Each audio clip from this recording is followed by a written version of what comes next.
여러분이 경제 독립을 이루는 그날까지 함께 하겠습니다. 안녕하세요. 3일 경제 독립 TV입니다. 오늘은 가정의 달 앞두고 5월 한재원 대표님 모시고 중장년층의 다양한 부부 문제에 대해서 행복한 가정을 위해서 상담하는 시간을 가져보도록 하겠습니다. 안녕하세요, 대표님. 안녕하세요. 네.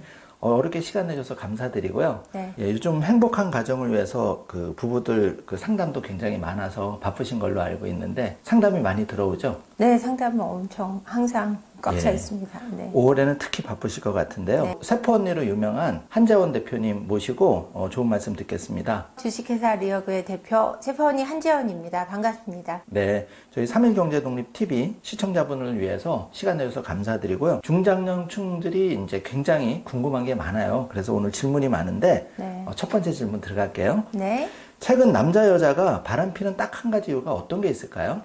바람피는 딱 한 가지 이유라 그러시니까 굉장히 어려운 질문 같아요. 왜냐면 바람피는 이유는 한 가지가 아니에요. 근데 한 가지로 딱 정의를 내리자 그러면은 네. 딱 한 가지 이유라고 하면 어려운데 한 가지로 말씀드리면 그 바람피는 이유는 이기적이기 때문에 그런 것 같아요. 나만 먼저 생각해요. 나만 생각하기 때문에 바람을 피는 거고요. 근데 이렇게 얘기하면 바람 피는 사람들이 한 가지 이유로 자기만 사랑해서 자기만 생각해서 바람 피는 것처럼 생각하시면 안 될 것 같아요. 한 가지 이유를 찾자면 그런 거고요. 사실 바람 피는 데는 여러 가지 이유가 있어요. 그러니까 우울증이 와서 바람을 피시는 분들도 있고, 그다음에 충동 조절에 문제가 있어서 바람을 피시는 분도 있고, 배우자의 어떤 성관계 때문에 바람을 피기도 하고, 아니면 개인의 외로움을 이기지 못해서 바람을 피기도 하고, 여러 가지를 들 수 있는데요.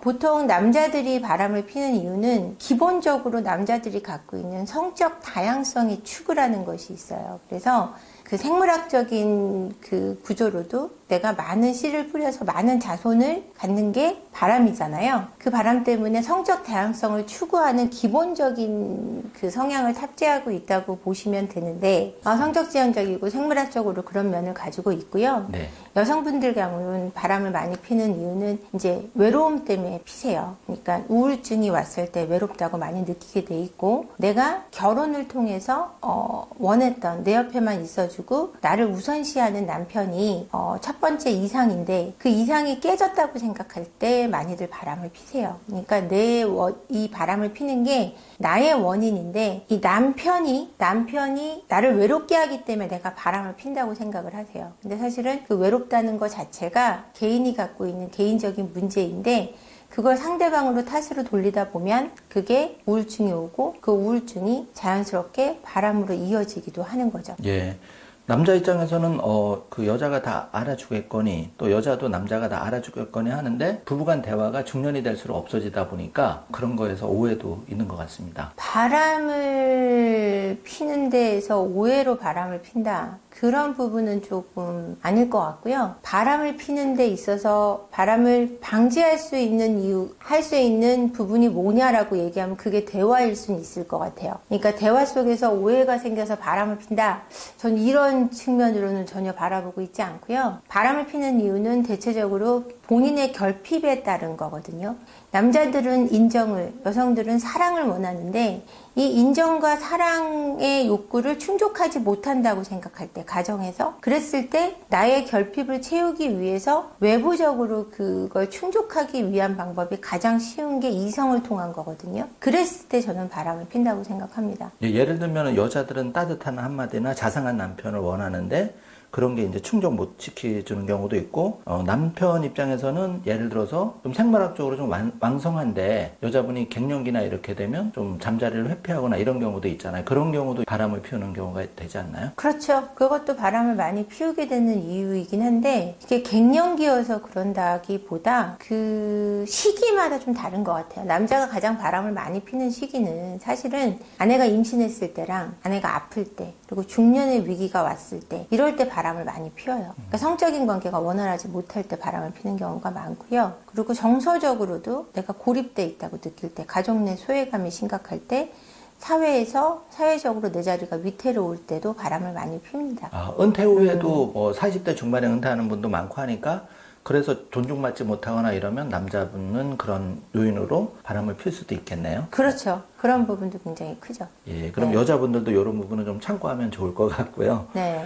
예, 그럼 두 번째 궁금한 건데 네. 그 바람난 남자, 여자는 어떤 말을 많이 할까요? 바람이 났을 때 두 가지로 볼 수 있을 것 같아요. 두 가지로 볼 수 있는데 갑자기 신경질을 낸다거나 또는 갑자기 너무 잘해주거나 그 두 가지는 바람을 피고 있는 거거든요. 그러니까 바람을 필 때 짜증을 많이 내요. 짜증을 많이 내고 싫은 티를 많이 내고 그 다음에 갑자기 남자분들은 발기부전에 걸린다든지 여자분들은 안 하던 자기가 시간을 보내는 거에 대한 보고를 갑자기 시작한다든지 그러니까 안 하던 짓을 하면 일단 바람을 의심해 보셔야 돼요. 아, 물어보지도 않았는데 아내가 네. 나는 어디 갔다 올 거야 뭐 이런 거를 평상시보다 그렇죠. 예. 얘기 안 하던 사람이 그러면 그런 거는 조금 생각을 해봐야 된다는 거고. 알리바이를 더 확실하게 만들어서 얘기를 해주는 거예요. 아, 근데 원래 알리바이를 얘기하던 사람이 아니에요. 어디 간다든지 이런 약속 같은 걸 얘기한다. 갔다 올게 이러던 사람이 가서 누구 만나서 뭐 할 거고 뭐 몇 시에는 뭐 할 거고 이렇게 자세하게 디테일해지면 그것도 바람을 의심해 봐야 되고요. 남자분들 같은 경우는 갑자기 주말 출근이 많아진다든가 야근이 많아지고 출장이 많아지면 일단 외도를 의심해 보셔야 되고 보통 아내분들이 남편분이 발기부전에 걸려서 외도는 의심을 안 했다라고 얘기하시는 비율이 40, 50대 장년층의 분들이 굉장히 아내분들이 많이 말씀을 하세요. 어떻게 발기부전인데 바람을 펴요? 밖에 나가서 관계는 안 했을 거니까 나한테 안 되는데 그 여자한테 됐을 확률에 대해서 생각해 봐야 되고 그 여자랑 너무 왕성하게 부부관계를 하다 보니까 집에 오면 나하고는 부부관계가 안 되는 거예요. 근데 그게 발기부전이 와서 이때는 나랑 관계가 불가능하다고 느끼면 사실은 그거는 바람을 의심해 봐야 되는 부분이지 그거는 쉽게 넘어가면 안 되는 거예요. 그래서 그러면은 바람을 피면 무슨 말을 하냐라는 질문을 하셨으니까 그 얘기를 말씀을 드리면 일단 바람을 피다가 걸리면 나 너 때문에 바람 폈어 이 얘기를 굉장히 많이 해요. 네가 나한테 잘 못해줘서 바람 폈고 일단 네가 그러지만 않았어도 나는 바람을 안 폈을 거고 이렇게 말도 안 되는 적반하장이 이제 첫 번째예요. 바람 핀 배우자들은. 그리고 두 번째는 이혼해줘 라고 얘기를 많이 합니다. 바람을 핀 가해 배우자분들이 이혼을 더 많이 요구하세요. 이거는 본인이 갖고 있는 죄책감이나 수치심을 합리화하는 방어기제라고 보시면 돼요. 그러니까 내가 바람을 핀 게 너 때문이고요. 내가 나빠서가 아니고 이혼을 하면 이 바람에 대한 무게를 유책을 덜 수 있다고 생각하는 데서 기인하는 겁니다. 그래서 많은 바람 핀 배우자분들이 너 때문이고 이혼해줘 라는 얘기를 주로 한다고 생각하시면 돼요. 그런 말을 들으면 정말 황당하기도 하고 충격을 또 이중으로 받겠어요. 굉장히 충격이 심각한 게 뭐냐면 내가 잘못하고도 이혼을 요구받아도 마음이 아플 텐데 나는 아무것도 한 게 없는데 내 가정이 깨져요. 나는 어떤 행동도 하지 않았고 잘못한 것도 없고 하물며 바람핀 배우자를 용서하려고 하는데 이혼을 요구받으면 뭐라 그럴까 세상에서 붕 떠서 이렇게 버려진 기분이랄까 그런 느낌이 드는 것 같아요. 그 배신감이나 10년, 20년 살한 세월이 정말 헛살았다 이런 생각도 들 그렇죠. 거고 10년, 20년이 아니라 1년, 2년을 살았어도 연애하고 함께 온 세월이 있잖아요. 그럴 때 오는 그 배신감이 너무나 크죠. 날 사랑했던 그 사람이 아니라는 걸 인정하고 받아들이는 게 너무너무 어렵습니다. 그래서 대표님한테 상담을 통해서 미리미리 네. 그런 조짐이 보이면은 부부간에 화합할 수 있는 길을 찾는 것도 하나의 방법이에요. 그럼요. 부부 상담을 문제가 생기고 난 다음에 많이들 오시는데 사실은 문제가 생기기 전에 오시는 게 제일 좋아요. 결혼기념일에 부부 상담을 받는 부부도 있거든요. 서로를 위해서 그런 방식이 저는 좋다고 생각합니다. 예, 그래서 사실 저도 어렴풋이 그런 생각이 들어서 네. 저희 천혜로에 이제 대표님을 모시고 네. 충실한 가정이 되는 거는 누구나 잘하겠거니 이렇게 믿는 것보다는 중년이 돼서 약간 권태가 왔을 때 이럴 때도 대표님처럼 이렇게 전문가한테 상담을 받아보는 것도 다시 부부 활력을 찾는 하나의 방법이지 않을까. 그럼요. 매우 좋죠. 그렇게 하시면. 예, 그래서 찾아온 거거든요. 감사합니다. 네. 자막 이제 깔아드리면은 조금 이 세포 언니 사무실에 많이 좀 네. 상담 3일 네. 경제독립 팁이라고 하면 네. 잘 좀 부탁드리겠습니다. 그럼요. 당연하죠. 예. 네. 그럼 이제 세 번째 질문인데요. 불륜 장소 1순위는 옛날에는 뭐 등산 이런 데서 많이 불륜이 났다 그러는데 요즘도 여전한지 아니면 새로운 장소가 있는지. 옛날에 등산이다, 뭐 어떤 때는 테니스다, 어쨌든 골프다 그러는데 불륜 장소의 1등은 회사예요. 회사. 네, 직장 내가 회사가 1등이고요. 그 다음이 이제 동창회, 3등이 이제 동호회, 그러니까 골프라든지 아니면 탁구라든지 여러 명이 모여서 함께하는 활동들 있잖아요. 혼자 운동하는 게 아닌 거. 그래서 모임이 있는 자리들은 무조건 바람이 나고요. 요즘에 신박한 거는 앱입니다. 앱. 아, 앱으로. 이거 모르는 정보를 드리는 게 아닌지 모르겠지만 이제 블랙 앱들이 있어요. 데이팅 앱들이. 그러니까 신분이 확실하지 않은 사람도 들어올 수 있는 앱들이 있어요. 유부남, 유부녀, 기혼자도 가입이 가능한 그런 앱을 통해서 매칭을 통해서 이제 외도를 하는 경우가 많습니다. 그 안에서는 불특정 다수를 만날 수 있고 또 내가 원하는 연령대를 내가 컨택이 가능하고 그렇기 때문에 50대인 여성도 20대를 만날 수 있고 50대인 남성도 20대를 만날 수 있고 그런 경우가 너무 많은 거죠. 조건 만남이 많이 이루어지는 앱이라고 생각하시면 돼요. 그런 앱을 통해서 이제 조건 만남을 통해 만나다가 연인으로 발전하거나 아니면은 제가 상담하는 사례 중에는 키스방이나 뭐 노래방에 갔다가 도우미 분들과 외도를 장기적으로 이어가는 경우도 굉장히 많이 있고요. 그다음에 오픈 채팅방이라 그래서 깨똑이나 여러 가지 뭐 무슨 마켓, 무슨 앱들을 통해 보면은 그 안에 보면 모임들이 이제 많이 생겼어요. 앱을 통해서도 너무 많이 지금 불륜들이 일어나고 있어서 그런 불륜에 대한 상담을 제가 굉장히 많이 하고 있습니다. 그러니까 딱 그런 앱을 통한 모임에 가면 싱글즈보다 기혼이 더 많이 있습니다. 요즘에는. 오히려 그런 목적으로 오신 분도 많고. 네, 그런 목적으로 거기로 오는 거죠. 이성을 만나기 위해서. 낮 시간에 뭐 커벙이라든지 아니면은 뭐 산책 번개, 등산 번개 이런 식으로 해서 그런 동호회가 또 그 안에서 만들어집니다. 그 안에서 너무나 많은 불륜들이 발생하고 있기 때문에 요즘에 회사를 맞먹는 그 수준의 불륜들이 그런 앱을 통해서 이루어지고 있습니다. 대표님 만나고 이런 말씀은 처음 듣는데 굉장히 새로운 세상도 많이 있는 것 같네요. 네. 그러니까 스마트폰 안에서 너무나 많은 불륜이 일어나고 있어서 불륜을 꼭 밖에 나가서만 한다라고 생각할 수가 없고 폰 안에서 모든 불륜이 일어나고 있다고 생각해도 과언은 아닐 것 같아요. 요즘은 폰으로 메시지도 전송하고 사진도 전송하고 다 되니까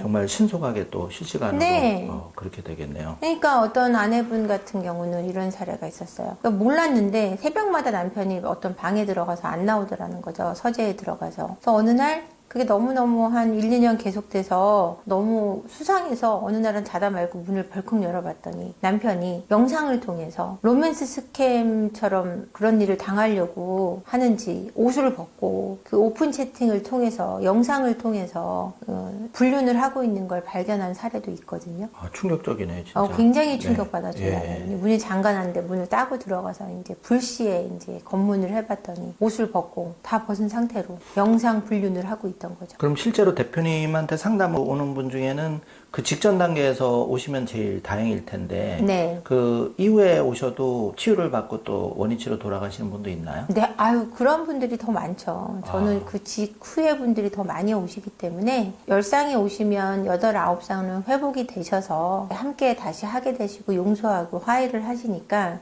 근데 이런 게 있는 거예요. 이제 부부 상담을 이제 그런 일이 있은 다음에 오시면 그분들은 기본적으로 회복하고자 하는 뜻이 있으신 분들이기 때문에 제가 되돌리기는 굉장히 쉽습니다. 생각보다. 그러니까 쉬운 일이 아닌데 쉽다고 하는 거는 그들이 의지가 있기 때문이에요. 의지가 있는 분들을 대상으로 제가 상담을 한다는 건 굉장히 행운이죠. 그래서 많은 분들이 회복되고 가정을 회복하고 아이가 생기기도 하고 둘째, 셋째를 낳기도 하고 첫애를 갖기도 하고 많은 힘든 사례들을 이겨내시는 분들이 더 많습니다.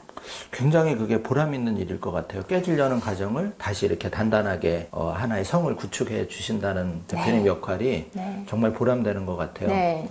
보람되고요. 행복하죠. 그러니까 에너지를 제가 일을 정말 많이 하거든요. 365일 중에 360일 지금 일을 하고 있는 것 같은데 좀 줄이려고 생각 중입니다. 근데 그 에너지로 제가 일을 할 수 있는 것 같아요. 굉장히 지치고 힘들다가도 그분들이 오셔서 회복해서 손잡고 나가거나 막 사이좋게 가는 걸 보면 카타르시스도 느껴질 정도로 그렇게 행복해요. 어떤 감동적인 영화를 한 편 보는 것보다 더 드라마 같은 그런 느낌이 들죠. 개그 콘서트 보는 것보다 더 웃기고요. 행복하고요. 너무 귀엽고요. 사랑스럽고요. 그 두 분들이. 그리고 제가 하는 일에 대한 이렇게 전율이 느껴질 만큼 행복해요. 그래서 그 세포 언니라는 뜻이 또 나름대로 있다면서요? 네, 세포 언니라는 뜻이 몸속에 있는 50조의 세포 하나하나가 행복하자고 이제 막 움직여 다니거든요. 그래서 세포의 완전체인 인간은 더 행복해야 된다라는 슬로건입니다. 정말 너무 좋은 뜻인 것 같아요. 네. 그럼 네 번째 질문인데요. 네. 중년 여자가 남자 배우자에게 매력을 못 느끼는 가장 큰 이유 뭐 한 세 가지 정도 들어주시면 네. 어떤 게 있을까요? 여러 가지 이유가 있을 것 같아요. 일단 아내들이 남편분들에게 매력이 떨어지는 이유는 첫 번째, 다 비슷하겠지만 나한테 다정하지 않을 때, 나한테 계속 짜증을 낼 때 싫어지고요. 두 번째, 비주얼적으로 배가 너무 많이 나오고 이제 진짜 아저씨 돼간다고 하잖아요. 그래도 매력을 못 느끼게 되기도 하고요. 세 번째, 죄송하지만 이거는 남편들이 경제적으로 굉장히 무능해질 때 매력을 못 느끼게 됩니다. 충격적인 게 배가 나왔다는 거를 이제 중년 남자들은 대수롭지 않게 생각하는 사람도 많은데 네. 이게 이제 남자만 그런 게 아니라 여자도 어떤 신체적인 매력도 여전히 유지가 됩니다. 굉장히 중요하죠. 여성분들도 아시는지 모르겠지만 남자분을 딱 봤을 때 처음에 보는 게 어디냐에 따라 다 다르잖아요. 남성분들도 다 다른데 남성분들은 20대는 얼굴을 보고 30대는 가슴을 보고 40대는 엉덩이를 본다 막 이런 얘기들이 있는데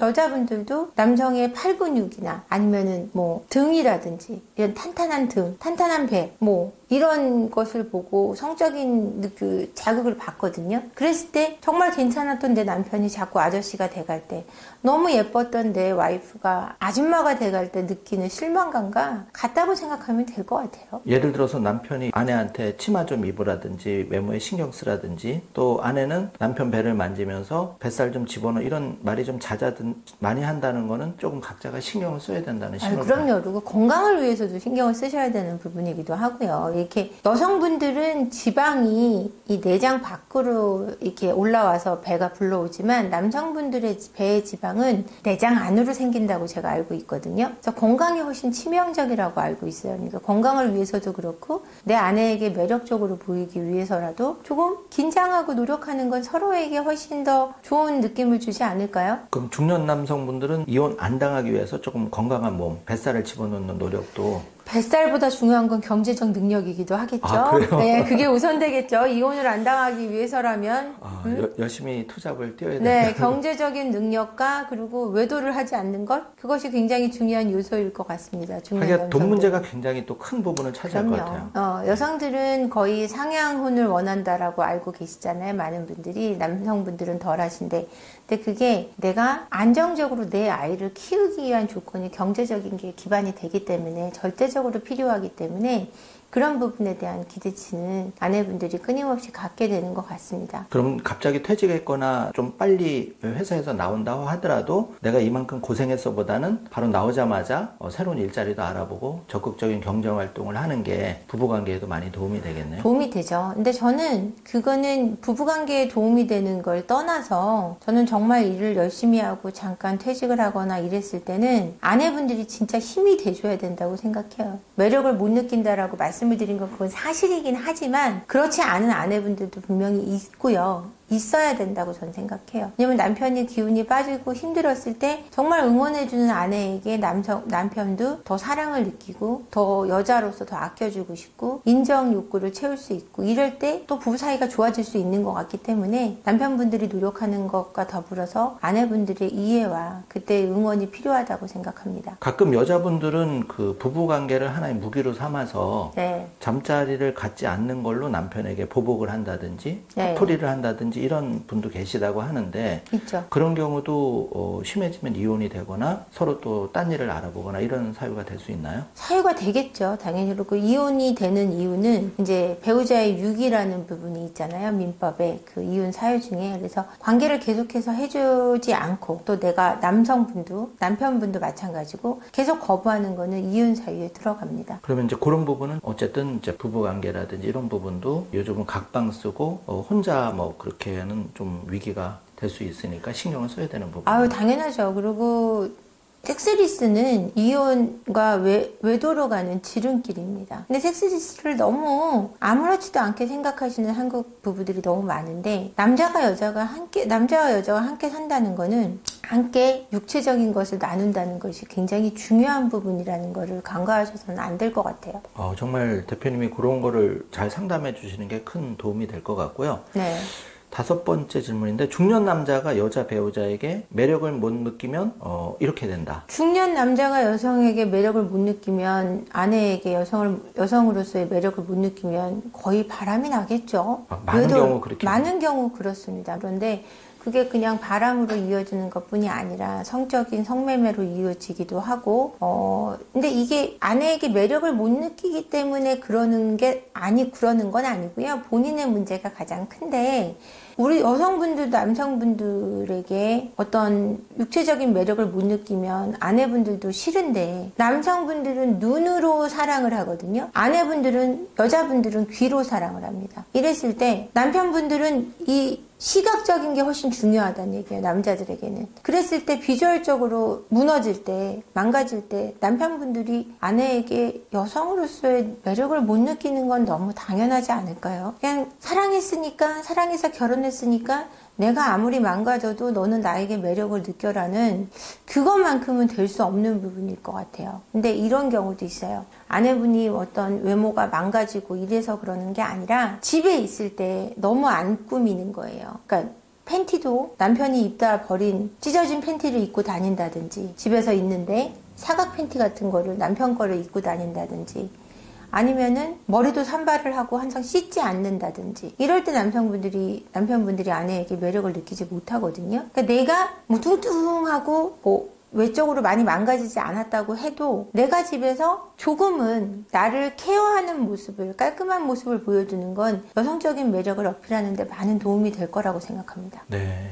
6번째인데요. 바람 피고도 절대 이혼 안 하는 남자, 여자의 그 마음은 어떤 걸까요? 저는 그게 궁금하던데. 바람 피고도 이혼을 안 하는 이유, 그러니까 유책 배우자분들이 그러시는 이유는 내가 지금 가지고 있는 여러 가지 경제적인 부분 또는 사회적인 부분, 체면, 아이들 문제 때문에 이혼을 안 하시는 거예요. 근데 그 중에 가장 큰 거는 아이들. 두 번째는 내가 경제적으로 이룩한 것이 반토막이 난다는 거에 대해서 굉장히 싫어하시는 분도 많고요. 내가 외도를 했을 때 그 여자를 그렇게 좋아했다기보다 그냥 엔조이, 즐겁게 여긴 것 뿐인데 내가 가져가야 될 건 이쪽 가정일 때 그것이 명확할 때는 이혼을 잘 안 하세요. 그러니까 감정적인 투자를 많이 안 했을 때 그 상간녀에게 또 상간자에게. 근데 아내분들 같은 경우는 남편의 바람과 아내의 바람은 좀 다릅니다.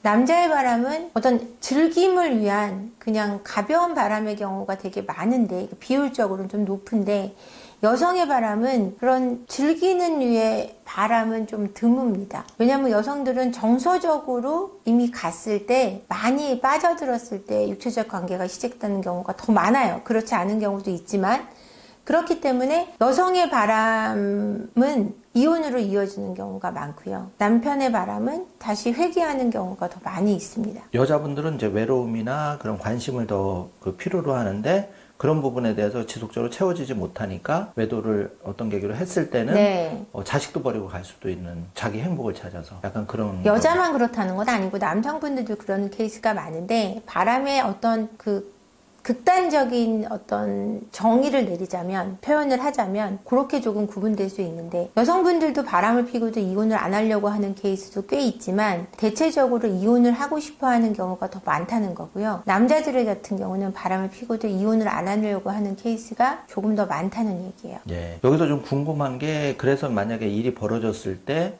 대표님한테 상담을 받으러 오는 분들은 남자 쪽이나 여자 쪽이나 어느 경우가 두 분이 투합해서 오는 경우도 있지만 두 분이 투합해서 오시죠. 근데 유책 배우자분이 더 많은 거는 남자 배우자분들이 유책 배우자가 많고 보통 바람을 피지 않은 쪽에서 상담을 신청하세요. 아내분들이 신청을 한 7을 하고 남편분들이 한 3을 하세요. 그러면은 여자가 바람을 덜 피는 거 아니냐 이렇게 표현할 텐데 그건 아니고요. 남편분들은 아내가 바람 폈을 때 이혼을 빨리 선택해요. 5대5의 비율로 5는 포기해버리고요. 싫어, 지저분해, 더러워 이러고 이혼을 하는 케이스가 더 많고요. 여자분들은 남편이 바람을 폈을 때 난 그래도 끝까지 살 거야. 이혼 안 해 하는 케이스가 더 많기 때문에 상담 신청하는 건수가 남성 유책 배우자 있는 쪽이 더 많아요. 그러니까 여자분들이 훨씬 상담을 더 많이 신청하세요. 이게 왜 그러냐면 남자들이 갖고 있는 관계성의 중요도와 여성들이 갖고 있는 이 관계성의 중요도의 크기가 달라서 그래요. 여성들이 이 관계에 있어서 굉장히 더 딥하게 생각하고 더 끊어내기 어려워합니다. 근데 남성분들은 그 관계에 대한 단절에 대한 두려움이 좀 덜하죠. 이것도 여러 가지 이유로 들 수 있는데 여성분들 같은 경우는 이제 전업주부인 케이스 같은 경우는 이혼을 잘 하기 어려워해요. 왜냐면 내가 지금 앞으로 경제적인 능력이 없기 때문에.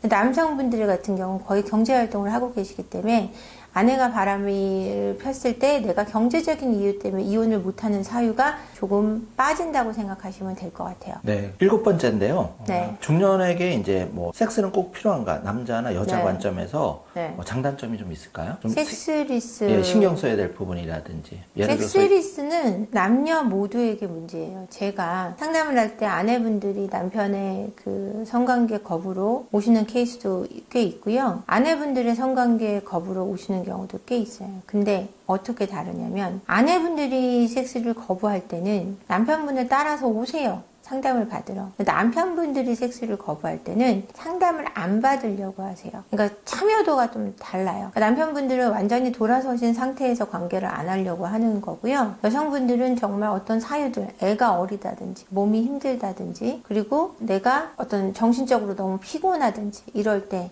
그러니까 불감증일 때, 우울증으로 인해서 이럴 때 관계를 거부하는 경우가 더 많기 때문이에요. 근데 남편분들은 아내에 대한 여성적인 매력을 전혀 못 느낄 때 관계를 안 하기 때문에 여성적으로 못 느끼는 아내와 그 상담을 받기조차 거부하는 케이스가 더 많기 때문입니다. 8번째인데요. 그 결혼한 여자가 섹스를 피하는 이유가 여러 가지가 있다고 하는데 그 중에서 나는 갱년기나 뭐 이제 아기도 낳고 하다 보니까 불감증 내지는 여기 흥미를 못 느끼겠어. 뭐 즐겁지 않아 이런 분들도 있다고 들었는데 굉장히 많죠. 그래서 여성이 가장 섹스에 관심을 못 느끼는 시기는 아이를 낳은 직후예요. 왜냐면은 그렇게 되면 심리기저에 뭐가 있냐면 내가 또 임신을 하기가 두렵다라는 게 있기 때문에 불감증이 오기도 하고요. 성을 원하지 않게 되고요. 갱년기가 왔을 때는 여성 호르몬이 떨어짐으로 해서 어떤 애액이라든지 아니면 그 관계시 이제 아프다든지 이런 경우가 많아요. 그리고 심리적으로도 굉장히 불안하고 이렇기 때문에 불감증이 또 걸릴 수 있습니다. 그랬을 때 관계를 거부하는 경우가 많고요. 그러니까 제일 또 그 안에 좀 깊이 있는 거는 이 전체적으로 거부를 하시는 아내분들이 많은데 이럴 때는 우울증에 걸려 있어서 성적인 욕구를 전혀 못 느끼는 경우가 많아요. 여성들이 이제 성욕이 폭발할 때는 그런 와중에 남편이 외도를 했을 때 이상 성욕을 느끼게 되는데요. 이상 성욕이 뭐냐면은 남편의 외도로 인해서 아내의 외도로 인해서 성관계를 폭발적으로 매일 거의 해야 되는 상태가 되는 거예요. 성욕이 너무 과도하게 느껴져서 이럴 때 왜 그러냐면 내가 여성으로서 남성으로서 아니면 그 의심으로 인한 괴로움으로 인해서 그걸 풀어내기 위한 방식으로 성욕이 솟구치는 겁니다. 그런 경우도 있나요? 굉장히 많이 있습니다. 배우자의 외도 이후에는 반드시 이상 성욕이 생깁니다. 외도한 사람이요? 외도하지 않은 사람이? 네. 그러면 그 사람을 다시 돌리기 위해서라든지 뭐 그런 욕구도 있는 거죠. 예, 그 안에. 다시 뭐 여자로 보이고 싶다든지 남자로 네. 보이고 싶다는 그런 네. 욕구가 있다는 거죠. 그렇죠. 그런데 그렇다고 해서 외도를 할 수는 없는 거고 네. 남자도 그렇고 여자도 좀 성적인 그런 게 떨어졌을 때는 좀 회복하는 어떤 방법이 있을까요? 여러 가지 방법이 있죠. 그러니까 뭐 여성들 같은 경우는 이제 뭐 산부인과라든지 여성의원에 가면 요즘에는 그 레이저가 잘 돼 있어요. 레이저 시술이라든지 주사 시술 뭐 이런 것들로 인해서 성욕을 좀 자극시켜주고 그다음에 성관계할 때 쾌감을 훨씬 높여주는 그런 부분이 굉장히 잘 되어 있고요. 이제 한국도 남편분 같은 경우도 이제 성욕이 저하됐을 때는 비뇨기과나 이런 쪽을 찾아서 그런 그 시술들을 좀 받아보시면 굉장히 많은 도움이 됩니다. 예, 남자분들도 전립선 부분이나 이런 부분은 좀 평소 건강관리라든지 네. 그렇게 상담을 통해서 뭐 여자분들도 그렇겠지만 네네네네. 중년 남자분들도 네네. 그런 걸 적극 관리할 필요가 있겠네요. 그럼요. 당연하죠. 그리고 서로 좀 색다른 장소를 찾아서 관계를 가질 필요도 있고요. 서로 긴장된 관계를 갖기 위해서 좀 신체적인 부분도 조금 가꿔주시고 그다음에 외적인 부분도 신경 써주시고 속옷도 항상 예쁜 거, 멋진 거 좀 착용할 수 있도록 노력하시는 것도 도움이 되고요. 그다음에 요즘에는 이제 관계 토이들, 그래서 이제 성기구나 이런 것들도 굉장히 다양하게 나와 있기 때문에 그런 부분도 좀 적극적으로 활용해 보시면 많이 도움이 되실 겁니다. 요즘은 시골에도 그렇게 섹스샵이 있던데 네. 누가 저런 데 가 이렇게 생각하는 사람이 많을 것 같은데 생각보단 또 그런 걸 많이 이용하는 분이 많아요. 지금 성인용품 시장이 무서울 정도로 발전하고 있고요. 너무 많이 판매가 되고 있어서 굉장하거든요, 그 규모가. 아, 그게 판매가 안 되면 네. 시골 같은 데도 그런 샵이 생길 수는 없을 텐데. 그럼요. 아, 그걸 반중하는 거라고 봐야 되겠네요. 네, 네, 맞습니다. 그럼 약간 인식 네. 수준도 너무 그런 쪽에 들어가는 걸 부끄러워하기보다는 필요하면 도움도 받고 네. 약간 생각의 전환이 좀 굉장히 필요하죠. 좀 개방적인 마음, 창의적으로 관계를 가져가시는 게, 섹스를 하시는 게 서로에게 정말 많은 자극이 되실 거라고 생각해요. 뭐 여자나 남자나 어떻게 저런 데 들어가고 조금 꺼려하는데 그런 거를 이제 대표님 상담을 통해서 내지는 네. 적극적인 마인드로 네, 네, 네. 부부관계의 어떤 회복을 위해서라면 네. 이게 좋은 방법이라는 네, 거죠. 제가 그래서 그 시크릿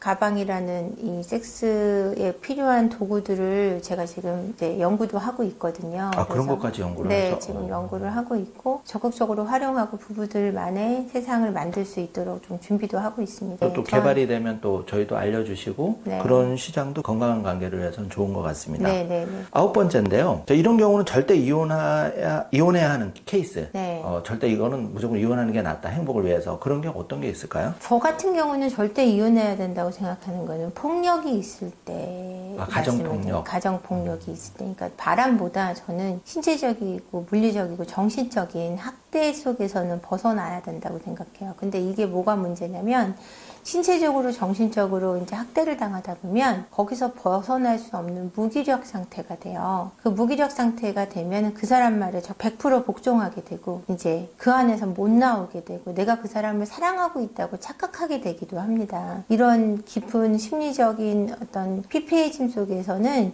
사실 극단적인 선택이 나오기도 하고요. 여러 가지 좋지 않은 사례들이 많기 때문에 이런 경우는 반드시 이혼을 해야 되고요. 그다음에 외도의 경우도 바람을 피운 경우도 이혼을 해야 되는 케이스가 있는데 외도를 하면서 오히려 피해 배우자를 구타를 하는 경우 제 사례 중에 있거든요. 상담 사례 중에. 이럴 때는 제가 적극적으로 이혼을 권하는 편입니다. 그러면 반대로 이런 경우는 섣불리 이혼하기보다는 조금 숙려기간 내지는 좀 그런 걸 해야 후회하지 않는 케이스는 어떤 게 있을까요? 외도를 했는데 아니면 성격 차이가 있는데 외도를 했을 경우에는 내가 너무 화났을 때는 이혼하면 안 돼요. 내가 너무 화나서 분노를 막 표출하고 있는데 너무 화가 나기 때문에 벌을 줘야 되겠어 라고 그러고 이혼을 하잖아요. 그러면은 사실은 그게 내가 벌 받는 게 돼버리는 거죠. 억울하게도. 내가 너무 화가 나고 회복이 안 됐을 때는 이혼하지 마시고 이제 남편의 바람도 아내의 바람도 그게 무거운 무게가 아니고 나를 적극적으로 밀어내는 게 아니라면 회복을 하기 위해 노력해 볼 필요가 있다라고 생각합니다. 대표님, 그 이혼할 경우에 이제 자녀 관계가 남는데요. 네. 그런 부분에 있어서 자녀 때문에 그 이혼을 참고 계속 사는 경우도 있고 네. 나의 행복을 좀 더 가치를 두고 갈라서는 다양한 경우가 있을 텐데 네. 좀 인상에 남는 사례라든지 자녀를 좀 그 부부 앞에 두고 했을 때 상담이 좀 어떻게 진행이 되나요? 아이들이 있을 경우, 자녀분들이 있을 경우는 저희 같은 경우는 자녀분들 심리검사를 무조건 실시를 해요. 그래서 자녀분들의 상태를 정확히 진단을 하고 두 분들이 이 관계로 나아갈 때 애들한테 어떻게 해롭고 그다음에 어떻게 했을 때 아이들을 더 건강하게 키울 수 있는 거에 대한 솔루션을 드리고요. 그게 되지 않고 지속적으로 두 분이서 이제 폭력을 하거나 이럴 때는 차라리 저는 이혼을 하는 게 낫다고 생각하거든요. 아이들이 엄마 아빠가 지독하게 싸우는 가운데서 크면 전쟁터에서 자란 트라우마를 갖고 전쟁터에서 자란 것만큼 전쟁 고아들만큼 심각한 트라우마를 안게 되거든요. 그렇기 때문에 그럴 때는 이혼을 하시는 게 저는 낫다고 말씀을 드려요. 아이들을 그럴 위해서는. 경우에 자녀도 불행해지는 경우도 자녀는 더 불행해지는 거죠. 정신적으로 굉장히 피폐하게 크고 트라우마와 결핍과 그다음에 우울증과 조울증과 조현까지도 발생하는 경우가 있습니다. 그렇기 때문에 심각하게 다툼을 멈추지 못할 때는 아이들의 상태를 진단해서 보여드리면 대체적으로 나아지시고요. 본인들을 위해서는 못 참지만 아이들을 위해서는 참고 또 그것을 또 소화해내기에 노력하시는 경우가 많기 때문에 그렇게 하실 수 있도록 저희가 솔루션을 열어드립니다. 그 결혼하기 전에 20대들도 이제 섹스리스도 있고 네. 또 결혼하기 전에 동거라든지 이렇게 해서 속궁합을 맞춰본다든지 네. 그런 경우도 이제 한국에서도 많이 늘어난다고 들었는데 네. 결혼하기 전에 속궁합을 맞춰보는 이런 데 견해는 어떤 걸 가지고 계시는지? 아니 그거는 너무 당연히 그래야 되는 거 아닌가요? 아, 당연히. 네. 요즘에 어떤 연인들이 사귀면서 관계를 갖지 않습니까? 그러니까 철저하게 혼전 순결을 지키시는 분들도 물론 응원합니다. 하지만 요즘에는 그런 성에 대한 어떤 개념이 뭐 처음이어야 되고 뭐 아니어야 되고 이런 개념을 갖고 있는 사람들 자체를 고려하게 보기도 하고 성관계가 맞지 않으면 결혼해서 내내 불행한데 그러기보다는 결혼하기 전에 함께 밤을 보내보는 건 너무 당연하죠. 동거를 하는 것까지는 여성 쪽을 위해서 그렇게 권하지는 않습니다. 저는 그거는 그렇게 서로에게 도움이 될 것 같지는 않고요. 장기적인 여행을 다녀와 보는 거는 굉장히 서로의 생활 습관을 아는데 도움이 될 수 있다라고 생각하고요. 그런 잠자리를 했냐 안 했냐는 중요한 어떤 이슈여서는 안 된다고 생각이 들어요. 그러니까 결혼하기 전에 속궁합을 맞춰보는 거는 여행 정도는 뭐 괜찮게 생각을 하시는데 결혼 후에 어떤 이제 그런 게 계속이 된다면은 문제가 있을 수 있죠. 외도나 그런 거는 당연히. 그거는 안 되는 거죠. 그거는 한 사람을 죽이는 영혼을 죽이는 일인데요. 결혼하면은 결혼에 충실해야죠. 아내에게 남편에게만 속해 있다는 거. 그리고 결혼의 의미를 성의 이슈라고 생각하기도 쉬워요. 이렇게 말씀하시는 건데 결혼은 성의 이슈가 아니라 약속의 이슈입니다. 그래서 내가 너하고만 관계를 할 거고 너는 나하고만 관계를 할 거고 우리가 함께 믿고 의지하며 신뢰하며 살아가겠다는 약속인데 그 약속을 깬다는 건 천인공노할 일이죠.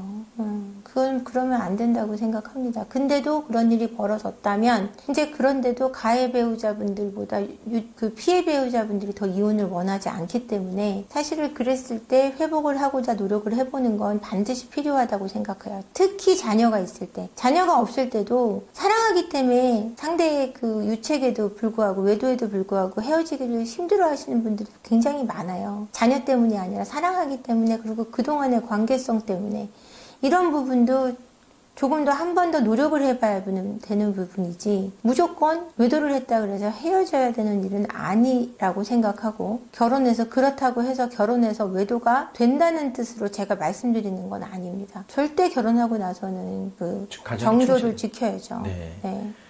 그 부부의 속궁합이 맞지 않아서 이혼하는 사례도 좀 있는 편인가요?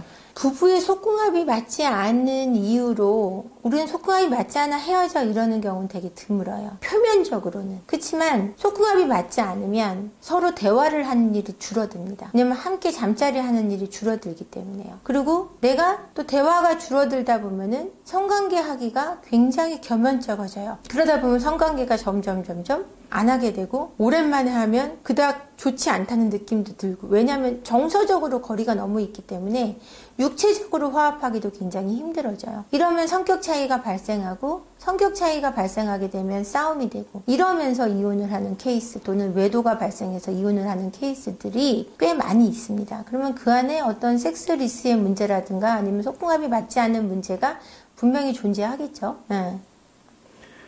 대표님도 여러 가지 그 어려움을 극복하고 지금 이제 성공한 사업가로 변신했다고 들었는데, 수많은 상담을 하면서 네. 그 과거에 그렇게 힘든 거를 잘 어떻게 극복하셨는지가 살짝 궁금하고, 그리고 나서 어떤 긍정적인 자세로 지금의 또 좋은 일을 하시는지가 궁금합니다.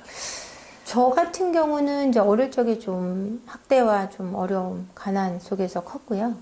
그리고 이제 제가 공부를 하면서 올라왔고, 결혼해서 남편과 20년간 너무 잘 살다가, 여러 가지 일이 발생이 돼서 이제 헤어지게 됐고, 헤어지고 나서 이제 이 일을 하게 된 거예요. 책도 쓰고 그러면서 이 일을 하게 됐는데, 제가 이 일을 하게 된 이유는 저와 같이 힘든 일을 겪는 분들에게 진짜 진심으로 함께 해줄 수 있는 사람이 필요하다라는 생각을 제가 그런 일들을 겪으면서 느끼게 됐고요. 그래서 그런 일을 하는 사람이 돼야 되겠고 또 그런 분들에게 깊은 공감과 도움을 드릴 수 있는 자리에 서고 싶다는 생각으로 여기까지 달려온 것 같습니다. 그러다 보니까 이 자리에 있게 됐는데 제가 뭐 성공한 사업가인지는 아직 모르겠지만 그런 사람이 돼서 더 많은 부모가 없는 아이들 또는 미혼모, 미혼부들에게 조금 더 힘이 될 수 있는 사람으로 성장하고 싶습니다. 그 대표님 자녀가 이렇게 어려움을 극복하고 극복할 때 많은 도움이나 위로 그 용기가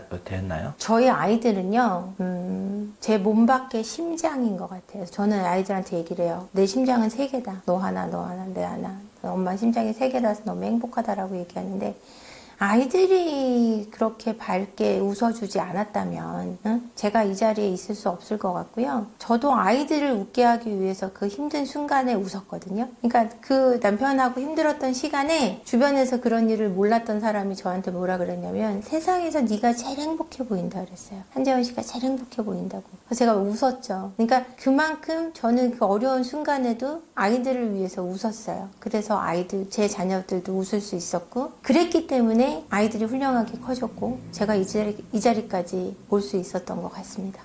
정말 대단히 존경스러운데 대표님이 상담하는 그 유책 배우자들이 이혼 후에도 그 자녀들을 위해서 이제 갈라섰지만 그래도 남겨진 자녀를 위해서 나름의 최소한의 의무는 좀 해야 된다고 생각하는데 실제 이혼한 부부들이 그런 부분에 대해서 한국의 그 이혼한 부부들은 의무를 다하는 편인가요? 아니면 저는 한국 부부들의 인식이 아직은 조금은 부족한 부분이 있는 것 같아요. 그러니까 이혼을 했을 때 그 탓을 상대 배우자에게 넘겨야 내 아이들이 나중에 커서 명확하게 알 수 있다. 누가 잘못했는지 이렇게 생각하는데 저는 아이들이 그 이혼을 했을 때 누가 잘못했는지 알 필요 없다고 생각해요. 그 아이들은 그 아이들의 인생을 충분히 행복하게 살면 되는 거지. 엄마 아빠의 이별에서 누가 유책이 있고 누가 더 나쁜 사람인지 알아야 된다는 사고에서 나와야 될 것 같아요. 그냥 내 남편과 나의 일이고 내 아내와 나의 일이기 때문에 아이들은 여전히 엄마 아빠가 건재하고 행복하게 너희들을 바라보고 사랑한다는 사실만 알고 가면 되는 거지. 누가 더 잘못했는지 겨냥해서 항상 아이들을 보면 얘기하거든요. 네 아빠 때문에 이렇게 됐다. 네 엄마 때문에 이렇게 됐다. 뭐가 어떻게 됐다는 거죠? 그냥 함께 살아가고 있는 거잖아요. 더 최선을 다해서 살고 아이들을 위해서 웃어줄 수 있는 부모가 되는 것이 최고지. 누가 더 잘못했는지는 알려주는 부모가 되지 않았으면 좋겠습니다. 대표님 그럴 경우에 만약에 네. 내가 자녀를 키우고 있는데 네. 이혼한 아내 또는 남편이 어느 시점에 자녀를 보고 싶어 한다든지 역으로 자녀가 이혼한 내 어머님 아빠를 보고 싶어 할 때는 어떻게 대처해야 되나요? 무조건 만날 수 있게 하셔야 됩니다. 그 부모가 아이에게 해롭지 않다면. 근데 이 해롭다는 것도 내가 정하면 안 돼요. 아이들이 정해야 돼요. 저 같은 경우는 남편과 오랜 시간 떨어져 있었고 이혼을 했지만 전 지금도 남편하고 소통을 하거든요. 애들 아빠하고 소통을 하고 잘 지내요. 응? 근데 그거는 제가 미움도 없앴지만 내 아이들의 아빠라는 사실에 있어서의 존중과 그다음에 그 사람이 항상 건강하고 행복하기를 바라는 마음을 놓지 않고 그게 아이들에게 이롭다고 생각하기 때문이에요. 그러니까 제가 항상 사랑의 이름을 절제라는 이름으로 말씀을 드리는데 내가 화나고 속상한 것도 절제하는 마음이 정말 자녀들을 위한 사랑이 아닐까라고 생각합니다. 대표님 지금 상담을 꽤 오래 네, 하시고 그렇습니다. 많은 상들을 네. 해오셨잖아요. 네. 그러면 실제로 이제 정말 부득이해서 정말 각자의 길을 가셨다가 다시 재결합하는 경우나 또 그런 경우에 뭐 외국처럼 그 이혼은 했지만 뭐 성관계를 다시 가져서 그걸 통해서 다시 재혼을 하게 됐다든지 그런 사례도 있나요? 그런 사례도 있으시죠? 있습니다. 제 상담 사례도 있고요. 그렇게 했을 때는 이제 기본적으로 상담을 오세요. 상담을 오셔서 우리가 지금 다시 잘 살기로 했지만 헤어졌던 이유로 또 헤어지게 되는 게 남녀 사이거든요. 그렇기 때문에 이제 그런 근본적인 걸 없애기 위해서 상담을 많이 오시고요. 아이를 위해서 재결합하는 경우도 꽤 있습니다. 근데 그럴 때는 이제 그전 문제를 분석해서 이제 헤어졌던 이유부터 지금 현재의 관계까지 탐색을 하게 돼서 현재로 더 나아갈 수 있는 방향에 대한 솔루션을 드리고 있습니다. 사례를 하나 말씀드리면 이제 남편이 외도를 해서 술집에 다니던 상간녀와 함께 삽니다. 그래서 이혼을 하게 되고요. 남편이 돌아왔어요. 그 여자랑 4년을 살다가 아이가 초등학교 9살, 2학년, 3학년이 되면서 돌아왔는데 그 상간녀와 함께 살다 보니 그 술집 다니던 상간녀는 청소를 안 하더랍니다. 같이 살고 보니까 너무너무 예쁜데 청소를 안 하고 술집은 안 나가는데 술을 고래고래 마시고 너무너무 마시고 결정적인 건 술을 마시고 들어오면 침대에서 항상 소변을 본다는 거예요. 충격적이네. 네. 그래서 그거를 4년을 그 침대볼을 빨다가 너무 깔끔하고 집안 청소를 잘하던 맛있는 음식을 차려주던 아내, 내 아이 엄마가 너무 절실히 그리웠고 너무너무 미안하더랍니다. 그래서 돌아와서 1년여를 빌고 화합을 하셨죠. 그래서 부부 상담을 받으셨고요. 그런 경우는 정말 백년해로로 이어질 확률이 높죠. 매우 높다고 봐야 되겠네요. 네. 그런 경우는 굉장히 보람도 되고 네. 그런 케이스도 심심찮게 일어난다. 네, 그런 사례도 꽤 있습니다. 그러니까 얘기를 들어보니까 혼자 뭐 판단하고 예단을 내리기보다는 네. 살다 보면 어떤 문제가 안 생길 수는 없는데 네. 생기기 전에 미리 좀 상담을 하는 것도 필요하고 네. 뭐 상담이라든지 네. 산부인과에 같이 가본다든지 네. 부부간에 좀 허심탄회한 대화를 한다든지 이런 게 좀 많이 필요하겠구나. 굉장히 필요합니다. 그러니까 제가 최근에 만났던 기혼남 중에 한 분이 부부관계에 문제가 자기는 없다라고 얘기해서 그러냐 왜 없냐 그랬더니 정말 거짓말 안 하고 너무너무너무 대화를 많이 한대요, 서로. 그래서 서로 마음에 걸려있는 부분이 없대요. 내가 안에 있는 얘기를 다 하다 보니. 그 사람 아내의 얘기도 너무너무 많이 들어주고, 아내가 원할 땐 요리도 잘 해주고, 이제 사업을 하시는 분인데, 정말 상남자처럼 생기시고, 우락부락 하신 데다가, 그렇게 다정할 것 같지 않은데, 그 아내와 그렇게 긴 대화를 하고, 아내가 원할 때는 요리도 좀 할 줄 아는 그런 다정함을 갖고 있다 그러니까 사람이 너무 멋있어 보이는 거예요. 제가 정말 훌륭하다고 제가 칭찬을 해드렸거든요. 이처럼 깊은 대화가 있다는 거는 부부가 함께 행복할 수 있다는 거고, 대화가 줄어들면 육체적인 관계도 정서적인 관계도 굉장히 멀어진다고 생각하시면 될 것 같아요. 그러면 예를 들어서 이제 중년이 되고 그러면 사회 모임이나 각자 부부가 활동도 늘어나는데 이때 바깥쪽의 활동도 물론 중요할 수도 있지만 내 아내나 남편에 대해서 주기적으로 한번 뭐 같이 여행을 다닌다든지 어떤 영화를 본다든지 공유할 거리를 좀 만들어 가는 노력이 좀 필요할 것 같고, 줄어들면 그런 게 지속되면 약간 문제가 생길 수도 있겠네요. 그거 노력을 위해 그렇게 하시는 거 좋긴 좋은데, 가장 부부간에 중요한 건 어떤 이벤트를 갖고 이런 것보다, 그건 연애죠. 이벤트를 갖는 것. 근데 결혼 속에서는 내가 상대방을 얼마나 편안하게 느끼는가가 주된 그 포인트일 것 같아요. 내가 저 사람이 편안하면요, 성관계도 굉장히 편안하고 대화도 편안해요. 나를 보면 항상 비난을 해요. 비난을 하거나 화를 내는 사람과 함께하고 싶은 사람은 없는데, 이게 비난하고 화를 내는 것이 나의 마음의 문제인데 상대방 때문에 내가 짜증을 내고 화를 낸다고 생각하시거든요. 상대방이 힘들게 해도 그걸 좋은 말로 건넬 수 있어요. 나한테 문제가 없으면. 근데 그게 상대방 때문이라고 탓을 할 때 문제가 발생하는 거예요. 내 탓인 게 아니라 내 탓을 하라는 얘기가, 자책하라는 얘기가 아니고요. 나의 이 마음의 상태가 어떤가를 좀 들여다봐야 된다는 얘기예요. 내가 어떤 사람인지 명확히 알고 나의 짜증이나 화가 내 안에서 발생한다는 걸 알면 나를 발전시켜 나갈 수 있을 때 상대방에 대한 마음도 편안해지고 상대방을 대할 때 편안할 수 있기 때문에 그게 부부 사이에서 가장 중요하고, 부부 사이에는 편안한 관계가 되는 것이 첫 번째다. 그리고 사랑보다 깊이 있어야 되는 것은 우정과 존중이라고 제가 말씀드리고 싶어요. 왜냐하면 우정이라는 것은 함께 있어서 즐거이 여기는 마음이거든요. 내가 이 사람과 있는 것이 즐거울 때 그처럼 그 사람을 행복하고 사랑하게 만드는 건 없는 것 같아요. 근데 그 안에 존중이 없고 무시가 있다면 그냥 즐거움만 있을 뿐이지 어떤 편안함은 있을 수가 없어요. 그렇기 때문에 사랑도 중요하지만 서로 함께 하고자 하는 마음과 그다음에 존중할 수 있는 상대방의 어떤 가지고 있는 어떤 부분들을 인정하고 다름을 위해 줄 수 있는, 그게 가장 중요하다고 말씀드리고 싶습니다. 결혼하지 않고도 결혼이 부담스러워서 동거를 하거나 같이 부부처럼 지내는데 이럴 경우에 앞으로도 뭐 우리 경제가 점점 더 어려워지고 사회가 각박해지다 보니까 출산율도 줄어들고 결혼도 네. 이제 많이 네. 포기하는데 네. 자, 이럴 경우에 결혼이라는 제도 꼭 필요한지 대표님 견해를 좀 궁금해요. 저는 약간 라떼 시대 이제 꼰대이기 때문에 말씀을 드리자면 저는 결혼이 좋습니다. 너는 왜 헤어져 놓고 그런 얘기 하지? 저는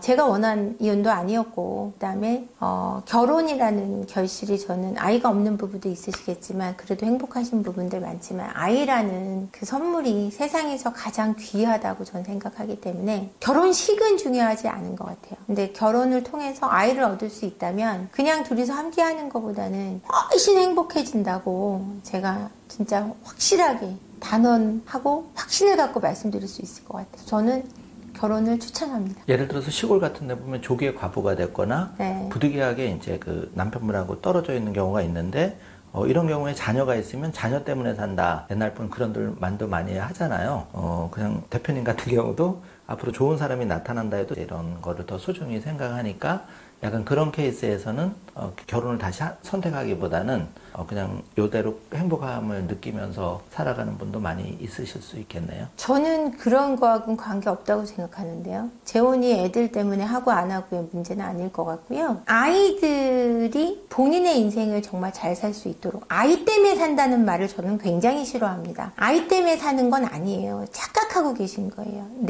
내 아이가 잘 크는 것이, 사랑을 주는 것이 내가 행복하기 때문에 하는데, 꼭 그 아이 때문에 희생한다는 생각으로 사시는 거는 전 반대예요. 아이 덕분에 우리가 더 행복할 수 있는 거지. 아이 때문에 다른 걸 포기하고 산다고 사고하시는 것은 본인의 삶을 불행하게 한다고 생각합니다. 그래서 재혼의 문제도 아이들이 있기 때문에 재혼을 한다 안 한다의 문제가 아니라, 내가 상대방의 자녀를, 그 사람이 자녀가 있을 때 내 아이처럼 사랑할 수 있는가 없는가로 재혼을 결정해야 되고, 그 사람이 내 아이들도 자기 아이처럼 사랑해 줄 수 있냐 없냐, 이게 주된 포인트일 것 같아요. 자녀가 있는 경우는. 그래서 그런 아이 때문에 그냥 혼자 산다, 둘이 산다, 셋이 산다, 이런 문제는 아닐 것 같습니다.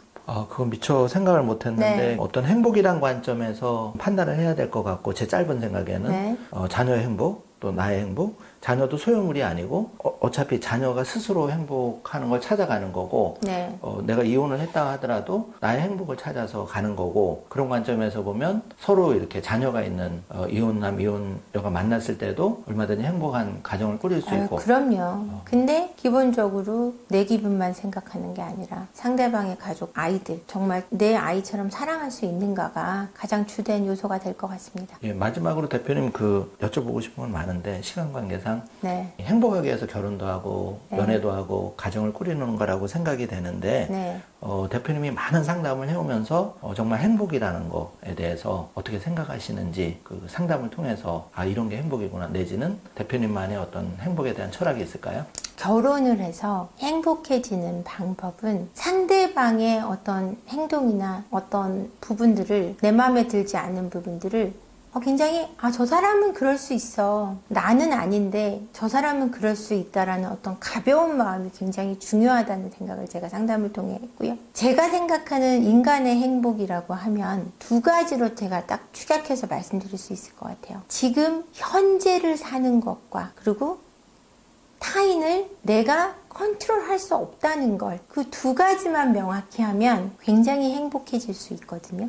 저 사람이 나 같지 않을 때 화나거나, 저 사람이 내 맘대로 하지 못할 때 사람이 가장 불행해요. 내 맘대로 하려고 할 때. 근데 그게 될 수 없다는 걸 받아들이면 굉장히 많은 행복이 옵니다. 그래서 내일이 아니라, 어제가 아니라 오늘을 살아가는 것만큼 행복한 건 없거든요. 그래서 그걸 두 가지만 명심하시면 될 것 같고, 제가 생각하는 제 인생의 행복은 제가 꿈꾸고 있는 나중에 그 고아들을 제가 키워줘서 내 아이처럼 키우고 싶은 욕심이 있어요. 부모에게 버림받은 아이들을 내가 부모에게 버림받아서 한재원이란 엄마를 만났어. 그래서 내 아이들을, 저는 제 자녀 둘을 너무너무 사랑하거든요. 그 자녀를 사랑했던 것만큼 사랑을 주면서 그 아이들을 훌륭하게 키워내고 죽고 싶은 게 제 꿈이에요. 많은 아이들이 아니더라도. 그래서 그걸 이루는 게 제 행복일 것 같고요. 그날을 위해서 지금 현재를 정말 매일매일 충실하게 살아가고 있는 것이 지금 제 현재의 행복입니다. 대표님 정말 좋은 말씀이시고, 지금 든 생각은 뭐냐면, 대한민국이 출산율이 전 세계에서 꼴찌라고 하고, 네.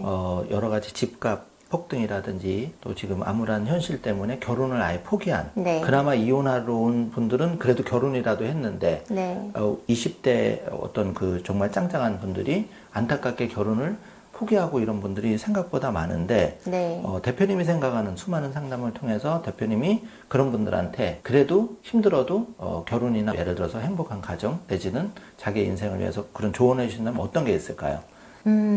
비혼의 문제는 지금 저는 경제적인 부분, 나라 경기의 문제와 또는 집값의 문제와 또 이런 것들도 사회적으로 들 수 있겠지만, 저는 가장 큰 문제는 기성세대의 불행한 결혼 생활이라고 생각해요. 내 부모가 너무 행복하지 않았기 때문에, 지금 살고 있는 옆집이 너무 행복하지 않기 때문에 결혼하고 싶지 않거든요. 아는 형이, 아는 누나가, 아는 언니가 결혼해서 고생만 하더라. 이런 사고들. 그러니까 기성세대의 불행이 아이들의 결혼을 막고 있다고 생각해요. 근데 그들과 내가 다를 수 있다라는 생각을 반드시 하셔야 되고요. 혼자보다는 둘이서 힘을 합쳐 나갈 때 이 경기적인 어떤 문제, 경제적인 문제도 뚫고 나가기가 좋고요. 그 안에서 또 아이가 태어남으로 해서 나의 주니어가 생김으로 해서 세상에 이렇게 사랑할 수 있는 존재가 생긴다는 느낌, 여러분들 자신의 아이를 낳지 않고는 모르거든요. 그걸 감히 논하지 말라는 얘기죠. 그렇죠. 네. 감히 내가 세상에 이렇게 무언가를 사랑할 수 있어? 라는 경이로움을 발견하실 거예요. 엄마가 그러니까 된다는 것, 또 아빠가 된다는 건 그렇죠. 정말 축복인 거죠. 너무너무 큰 축복이고요.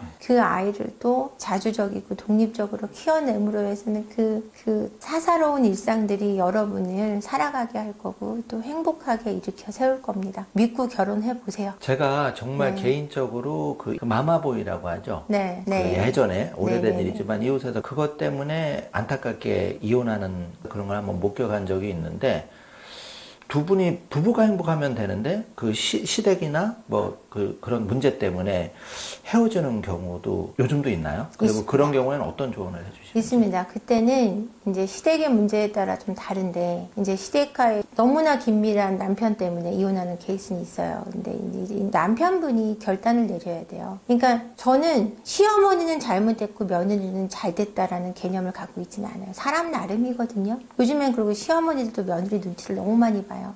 그럼에도 불구하고 시댁에서 과도한 집착으로, 장인 장모의 과도한 집착으로 이혼을 하는 케이스들이 있어요. 이혼을 시킵니다. 근데 이거는 그 중간에 서 있는 딸이라든지 아니면 아들이 명확하게 거리두기를 함으로 해서 이 문제는 해결이 돼요. 그러니까 내가 지금 속해 있는 내 가정이 진짜 가정이고, 그 엄마 아빠라는 존재는 원가족이라는 이름으로 우리가 부르잖아요. 원래 가족이었지만, 원가족, 근본적인 가족이었지만, 근데 지금의 진짜 내 가족은 지금 아내고 지금 남편이고 내 아이라는 사실을 명확히 인지하시고, 어머니 아버님이 너무 집착하시면 거리를 둠으로 해서, 거리를 자꾸 넓혀감으로 해서 어머님 아버님도 이젠 자주적이고 독립적으로 살아갈 수 있도록 도와야 된다고 생각해요. 그래야 엄마 아빠도 시집 보낸 아들 딸이 아니라 자신의 행복을 찾을 수 있는 힘을 찾을 수 있거든요. 독립적으로. 내가 아들한테 더 이상 이렇게 집착해서는 안 돼. 아들도 날 떠났어라는 걸 명확히 인식하시고, 딸도 날 떠났어. 딸은 내 사위를 더 좋아해. 이걸 인정하셔야 돼요. 그렇게 함으로써 저는 문제가 해결될 수 있다고 생각합니다. 실제로 그런 솔루션을 드리고요. 대표님, 요즘 그 70, 80대 내 부모님, 어머님, 아버님이 혼자 되셨는데 밖에서 연애를 하셔서 결혼을 하겠다고 오셨다는 그 자녀나 입장에서는 약간 당황스러울 수가 있는데, 그렇죠. 그럴 경우도 상담이 있는지 궁금하고. 예. 그런 경우 상담은 없었고요. 동거하시는 케이스를 봤고요. 이제 그렇게 사시다가 한 분이 돌아가셔서 되게 상심했을 때 모시고 오는 경우는 있었어요. 그런 상실에 대한 어떤 애도 때문에 이제 상담을 받으신 케이스는 있는데, 그런 많은 노년의 결혼에 대해서 어떻게 생각하냐고 물어보신다면 누구나 이렇게 생각하실 거예요. 법률혼 말고 그냥 사실혼으로서 함께 살아가시는 거를 자식들이 막으면 안 된다고 생각해요. 그들의 행복을 네. 위해서요. 그리고 그분들도 독립적으로 자주적으로 본인의 행복을 추구할 권리가 있잖아요. 내 자녀라는 이름으로 반대하는 게, 부모라는 이름으로 이혼을 시키는 시어머니와 그 폭력이 다를 게 뭐가 있겠습니까? 저는 같다고 생각합니다. 이제 5월 가정의 달이라서 네. 양가 부모를 많이 뵈러 가서 네. 금전적으로 용돈도 드리고, 네. 또 그 과정에서 시댁은 얼마 줬는데 나는 얼마, 본가에는 소홀히 했다, 이걸로 또 부부싸움에서 많이 하시죠. 심하게 되면 위험해지는 경우가 네. 있는데 어떤 조언을 해주시겠습니까? 이런 얘기 가끔 해요. 야, 니네 집 갈 땐 소고기인데 왜 우리 집은 감자야? 삼겹살. 삼겹살이야? 아니면 왜 수박이야? 니네 집은 소고기인데? 네. 이런 경우 제가 여기 많이 들어봤는데, 저는 용돈을 드리는 건 똑같아야 된다고 생각하고요.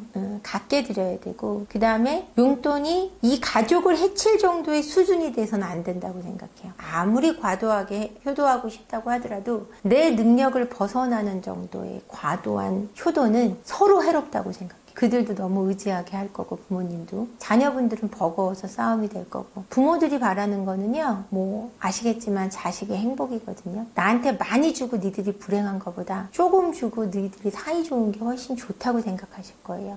그러니까 조금 드리라는 얘기는 아니고 능력을 벗어나는 과도한 효도를 하지는 않으셨으면 좋겠다는 뜻이에요. 서로를 위해서. 그게 내 자녀를 더 건강하게 키우고 사고도 더 건강하게 튼튼하게 세워줄 수 있는 모습이 아닐까 생각합니다. 3.1경제독립TV 시청자를 위해서 네. 이제 행복한 가정을 꾸리고 싶은데 여러 가지 이유로 세포 언니한테 이제 대표님한테 좀 상담을 요청하고 싶은데 뭐 절차라든지 방법이라든지 또 어떻게 예약을 해야 되는지 이런 방법을 좀 모르시는 분이 많은데 간략하게 소개와 또 조언 부탁드리겠습니다. 제가 상담 비용이 꽤 고가이다 보니까 힘들어 하시는 분들도 있으세요. 근데 오시면 정말 효과는 너무나 확실하기 때문에 오셔서 다들 만족하고 가시는 상담이고요. 상담 신청은 네이버 세포언니 심리상담소를 검색하시면 거기서도 예약이 가능하고요. 전화번호로 아니면 링크를 통해서 오시면 저희 전화번호가 나와 있거든요. 제가 핸드폰으로 직접 받기도 하고요. 사무실 전화로도 예약이 가능합니다. 그런 식으로 예약을 해주시면 처음에 오셔서 상담을 하고 이제 심리검사를 실시하고 상담을 구조화해서 어떻게 해나갈지에 대한 플랜이 나오고요. 그렇게 상담이 진행됩니다. 최소 상담 시간이나 그런 게 있을까요? 최소 상담은 부부 커플 상담은 60분이고요. 개인 상담은 50분으로 진행이 합니다. 그리고 네. 최대 상담은 100분, 150분, 또 길게는 150분까지 하시는 분들이 있는데요. 이제 보통 100분 또는 80분 이렇게 진행이 됩니다. 네. 오늘 귀중한 시간 내주셔서 정말 감사드리고 많이 바쁘시지만 혹시 또 저희 요 영상 보고 좀 여유는 안 돼서 이렇게 댓글을 좀 궁금한 거 많이 달아주시면 다음에도 한번 좋은 기회 해주시면 댓글 제가 답글 다 달겠습니다. 예, 정말 바쁘신데도 감사드리고 네. 혹시 영상 보시고 좀 전국에서 상담하러 오시면 대표님이 조금 더 신경 써주시면 감사하겠습니다. 네, 알겠습니다. 3.1 경제독립TV 분들, 구독자분들은 제가 모든 분들에게 최선을 다하지만 더 최선을 다해보도록 하겠습니다. 네, 감사합니다, 대표님. 고맙습니다.